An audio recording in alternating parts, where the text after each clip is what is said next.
அரசியலுக்கு வந்திருக்காரு. இதை பற்றி உங்களோட கருத்து? அனைவருக்கும் வணக்கம்.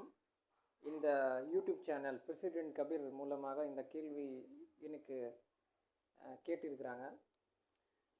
இப்போது புதுசாக கட்சி நடிகர் விஜய் வந்து தமிழ் வெற்றிக கழகம் ஆரம்பிச்சிருக்கிறாரு. இந்தியா ஜனநாயகம் படி யார் வேணாலும் வந்து கட்சி தொடங்கலாம்.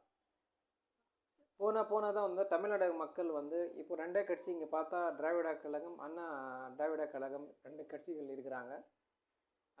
போனதான் தெரியும் எப்படி வந்து அவர் வந்து ஃபேசியஸ் சக்திக்கு சரி, இந்த மதவாத சக்திக்கு சரி எதிர்ப்புறாரா, சப்போர்ட் பண்ணுறாரா இல்லையான்னு சொல்லிக்கிட்டு போனதான் தெரியும். அதே போல் மக்களுக்கு வந்து என்ன எதிர்பார்க்குறாங்களோ அந்த உடைய கொள்கையை வந்து பிடிச்சா கண்டிப்பாக மக்கள் வந்து ஆதரிப்பாங்க. போனதான் தெரியும் எப்படிப்பட்டுவார். இப்போ கடந்த காலமாக நாட்டில் எத்தனையோ பிரச்சனைகள் இருக்கிறாரு.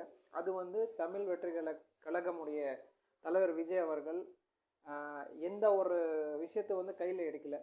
ஆனால் மக்கள் வந்து தெளிவாக பேசணும். முதல்ல வந்து ஒரு ஜனநாயகம் படி எப்படி ஆளுங்கட்சியும் சரி எதிர்கட்சியும் சரி அப்போ தான் ஈக்குவல் பேலன்ஸாக இருக்கும். அதே விஷயத்து இப்போது அவர் வந்து மாநாட்டில் கூப்பிட்டு நான் வந்து என்னுடைய அறிக்கைகள் என்ன மாதிரி பாலிசிஸ், அவங்களோட ஃபண்டமெண்டலிஸ்ட் என்னன்னு சொல்லி கேட்டு அது வெளியப்படையாக சொல்வார்.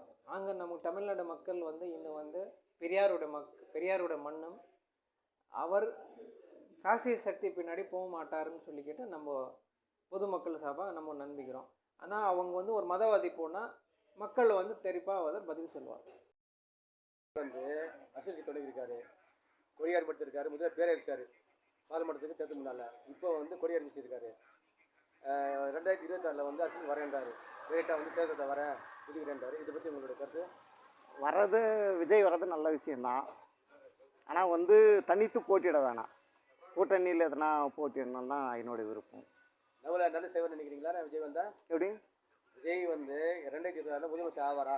அதான் தனித்து முதல்ல போட்டியிட முடியாது. முதல்ல வந்து கூட்டணி அமைச்சிட்டு அதுக்கப்புறம் வேணால் தனித்து போட்டியிடட்டும்.